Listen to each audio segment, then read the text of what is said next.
Guys আজকে চলে এসেছি একটা বেলুনের কাজ করতে জন্মদিন বাড়ি উপলক্ষে। তো প্রথমেই এখানে এসে আমাদের জায়গা দিয়েছিল, মানে এখানটাতেই আমরা বেলুনগুলো ফুলিয়ে মানে সব সেটিং মেটিং করবো। তো এখানে দেখো আমি মেশিনটা সেট করে নিয়েছি আর একে একে বেলুনগুলো ফোলাতে শুরু করে দিয়েছি। আর আমার সাথে এসেছিল হচ্ছে জয়ন্ত। তো জয়ন্ত আমার পাশেই বসেছিল, আমার হেল্প করছিল। তারপরে দেখো আমি একে একে বেলুনগুলো ফুলিয়ে নিচ্ছিলাম। আর আজকের যে গেটটা করবো বেলুনে, তার মানে বেলুনের রঙের কম্বিনেশনটা হচ্ছে হলুদের সাথে সবুজ, কমপ্লিট করছিলাম। আর তারপরে পাইপে বেলুনগুলো লাগিয়ে নিচ্ছিলাম, যেহেতু রাউন্ড গেট হবে। তো তোমাদের দেখাচ্ছি, কিছুটা লাগানো হয়ে গেছে, দেখো প্রায় সবটাই লাগানো হয়ে গেছে। এবার মাঝখানে রিবনগুলো লাগাবো। আর এই যে দেখো নেম প্লেটটা, এটা আমি বানিয়েছি।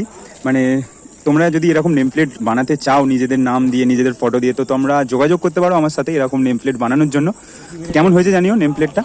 আর তারপরে সব বেলুনের গেটটা ভালোভাবে সেট আপ করে দিয়ে চারিদিক দিয়ে বেঁধে দিয়েছিলাম। আর তারপরে সঙ্গে সঙ্গে এখানে দেখো পার লাইট দিয়ে দিয়েছিল সাইড দিয়ে, যার জন্য বেলুনের কালারটাই চেঞ্জ হয়ে গিয়েছিল, সবুজ হলুদ আর বোঝাই যাচ্ছিল না।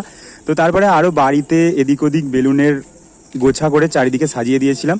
তো তারপরে কাজটা শেষ করার পরে আমরা ওখান থেকে বেরিয়ে দিল্লি রোডেরই ধারে একটা চায়ের দোকানে চা খাবো বলে দাঁড়িয়েছিলাম। আর এখানে দেখো জয়ন্ত একটা বিস্কুট দেখাচ্ছে, কি বিস্কুট নিয়েছে আমিও নামটা জানি না। তো ওখান থেকে চা বিস্কুট খাওয়ার পরে আমরা বাড়ি চলে এলাম। তোমরা এরকমই নতুন নতুন মিনি ব্লগ দেখার জন্য আমার পেজটাকে ফলো করতে পারো। আর ইউটিউব থেকে দেখতে থাকলে সাবস্ক্রাইব করে দিও এরকমই নতুন নতুন মিনি ব্লগ দেখার জন্য। তো দেখা হবে আবারও একটা এরকম নতুন মিনি ব্লগে। সকলে ভালো থেকো, টাটা।